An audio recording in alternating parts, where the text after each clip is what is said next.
Right, ladies and gentlemen, MrSotko here. Welcome back to the channel. Got a whole bunch of good crypto news stuff for you today, and the first thing that I want to talk about is that Tron calls the police to protect their Beijing office from an angry mob. Oh my, Tron, what did you do this time? So the Tron office in Beijing has been surrounded by police as a crowd gathered to protest against a Chinese Ponzi scheme that went under a Tron-like name. So videos with crowds surrounded by police officers in the Tron's office have spread over Twitter, with people apparently coming to express outrage at a local crypto scam that reportedly led to $30 million worth of losses and one unfortunate suicide. As can be seen on the videos, people are apparently considering Tron to be the fraudulent entity, with the crowd reportedly yelling, "Tron is a scam." Tron CEO Justin Sun commented on the news, calling out headlines claiming that Tron's office was raided by police as fake news, because there are some articles going around that Tron's office was raided by police, but it's sort of the opposite, was raided by an angry mob, apparently. So we'll have to see what the exact details are at a later date. So Tron Foundation and BitTorrent is fine. Everything is fine. We are preparing for BitTorrent speed launch today, spreading fake news and pictures. So Sun also recently warned against investors against the scam schemes using names of Tron and Tron-owned BitTorrent. So as a leading blockchain protocol, there are Ponzi schemes using Tron, BitTorrent, or uTorrent names like MMM, Bitcoin, Ethereum Pyramid, and EOS ecosystem schemes, etc. We will never ask you to send money. Tron CEO responded, has followed reports on the alleged crypto scheme known as Wave Field Super Community, which was associated with Tron by local investors, since in China, Tron is reportedly known by the name Wave Field. According to a report by Chinese news agency Nuclear Finance, which is the strangest news agency name I've ever seen, Wave Field Supercommunity was launched in January 2019, claiming to be a super representative of Tron, while investors claim to have asked Tron to clarify on the connection between the entities. Sun has reportedly not commented on the issue since January. Based on that, angry people went to Tron's office to express resentment about the company's silence over the scam entity operating under a similar name.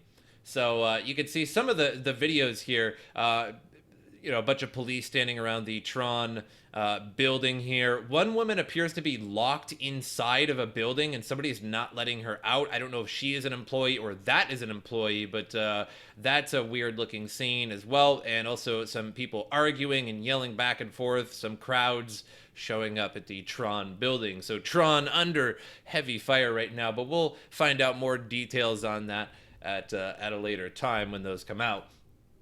Moving on, a survey says Generation Z does not plan to buy cryptocurrency, and I want to talk about why this survey is a little weird, but it kind of makes sense. So Generation Z does not plan to buy cryptocurrency, according to the result of a survey conducted by Business Insider, released on July 5th. Per the report, SurveyMonkey audience partner Cint surveyed 1,884 U.S. residents between the ages of 13 and 21 to learn opinions of Generation Z. Survey participants were asked how likely they were to purchase cryptocurrency in the next 6 months.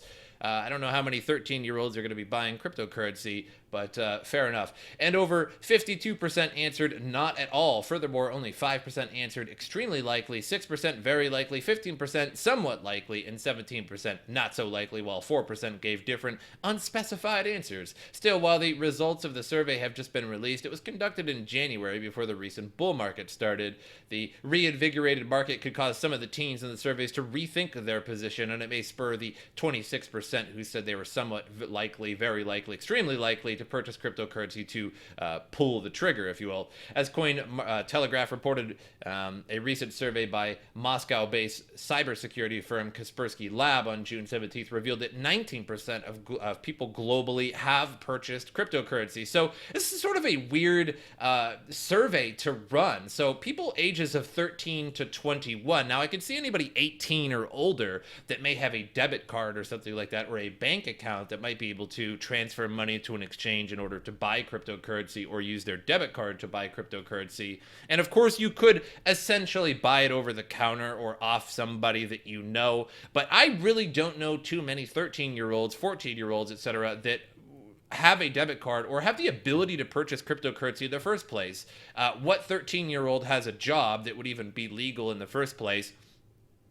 And, it does seem like sort of a ridiculous thing to ask. Are you going to invest to teenagers, essentially? Because I know when I was a teenager, I think the last thing on my mind, although it should have been, was investing my money. It seems like most 13 or 14-year-olds probably would just want to invest their money into Fortnite V-Bucks or something like that. Or McDonald's or something, or a video game or anything else aside from cryptocurrency. It just seemed very boring to them, although they can make money with it. But again, I find that to be a pretty ridiculous article. But at the same time, it does make sense. I mean, what youngster does invest? I mean, that's a very rare thing. And I suppose the 5% that answered extremely likely, etc., is probably about correct. Only 5% maybe are putting their money into investing. What teenager is looking to invest in the long term? Even though they should, it's a good idea. So moving on from that, new ECB boss Christine Lagarde can enact Bitcoin-friendly legislation.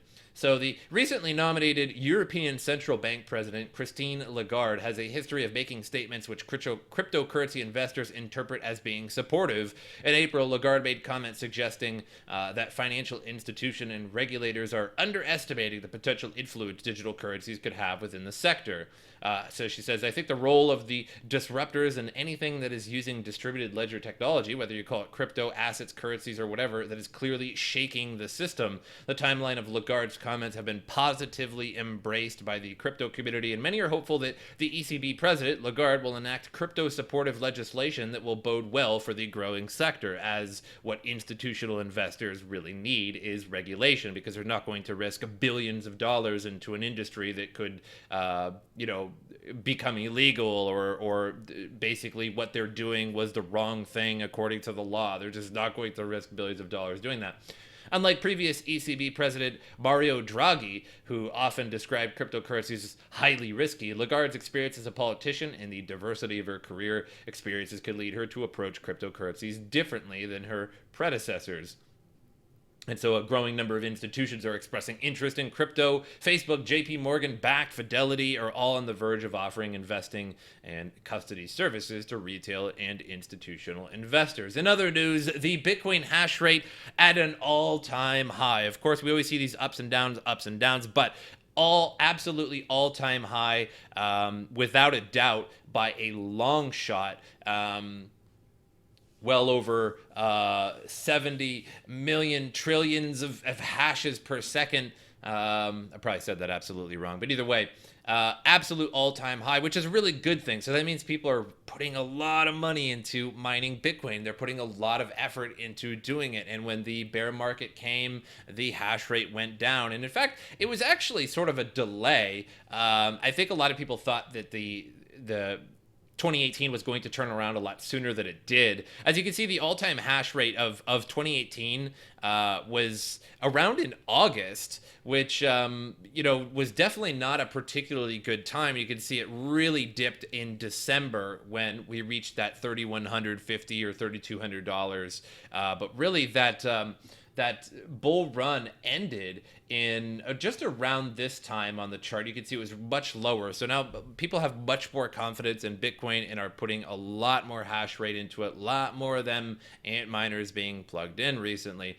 So moving on to CoinMarketCap, $335 billion market cap and 11,853 Bitcoin. So we are moving way up. However, I just want to note to everybody that this was certainly a whale purchase. So I don't know how long this will last, if it does at all. You can see right here is where that purchase happened, and that was earlier today. I essentially woke up to this price of being $400 higher, but you can see this is a pretty much immediate purchase. You can pull it back to a 1 day. And you can see that this purchase happened within minutes. So this was almost certainly one person or just a group of people investing at the moment, and maybe trying to create that Bart Simpson and see where the market's going to go. And if it doesn't look too good, that's just going to get sold right off. But of course, it has to go up a couple hundred or so before they're going to do that. But, that's just speculation. But this could just be a permanent thing, and we'll just move up $400 higher. But I kind of doubt it. Whenever there's this movement like this, it's always just one person that was buying trying to create that Bart Simpson. And if it's going to keep going up, of course they're going to keep hodling. And if it's looking like it's going to go down, if all the indicators are looking pretty weak, they're going to just sell that off and take that little bit of profit that they made. But that's all I have for you guys today. Make sure you subscribe to the channel, like the video. That helps me out a lot as well. My social media in the description below. Make sure you follow me on that whenever you get the opportunity. And one more thing, I'm also BAT verified now. I know it's been a long time, and a lot of people were like, hey, I want to donate BAT. I want to donate BAT. And a lot of people did to the channel, but I wasn't verified at the time. But just to let you know, all that BAT is there. I have received that BAT, but I'm having a little trouble with Uphold right now, the exchange that you have to use to receive that BAT, as they don't seem to want to send a verification email. And I got a hold of their customer service or whatever, and they're like, yo, yeah, sure, we'll get back to you. But I'm not holding my breath on that one. No matter how many times I tried, it just would not send the verification email to my email. So I had to get a hold of them on that. But I do appreciate all of those BAT donations. So I am verified now. It'll probably show up on my channel on your browser and in a day or two, I think it takes. But I am verified now, and I am accepting BAT. So I thank you all who have already previously done that. But that's all I have for you guys. Hope you enjoyed it. And as usual, I will see you guys next time.